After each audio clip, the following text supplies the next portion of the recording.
દિલ્હી રામલીલા મેદાન ખાતે ઉપરાષ્ટ્રપતિ નજીબ જંગે કેજરીવાલને દિલ્હીના મુખ્યમંત્રી માટે શપથ લેવડાવ્યા હતા. કેજરીવાલ સાથે આમ આદમી ટીમના 6 મંત્રીઓએ પણ શપથ ગ્રહણ કર્યા હતા. જે મંત્રીઓએ કેજરીવાલની કેબિનેટમાં જગ્યા મેળવી છે તેઓના નામ આ પ્રમાણે છે: અરવિંદ કેજરીવાલ નાણાં, ઉર્જા અને પાણી પુરવઠા મંત્રી, મનીષ સિસોદિયા પીડબ્લ્યુડી અને શિક્ષણ મંત્રી, રાખી બિરલા મહિલા અને બાળ કલ્યાણ મંત્રી, સોમનાથ ભારતી કાયદા અને કલા સંસ્કૃતિ મંત્રી, સૌરભ ભારદ્વાજ પરિવહન અને ખાદ્ય મંત્રી, ગિરીશ સોની શ્રમ પ્રધાન મંત્રી, સત્યેન્દ્ર જૈન સ્વાસ્થ્ય અને ઉદ્યોગ મંત્રી.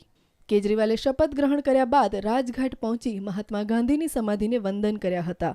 આ પ્રસંગે કેજરીવાલે અન્ના હજારેનો ઉલ્લેખ કરવાનું ચૂક્યા ન હતા. કેજરીવાલે કહ્યું કે અન્ના કહેતા હતા કે રાજકારણ એક કાદવ છે, પણ હું માનું છું કે રાજકારણ બદલ્યા વગર દેશ નહીં બદલાય.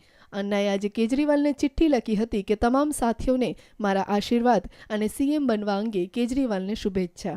Bureau report, news online, Ahmedabad.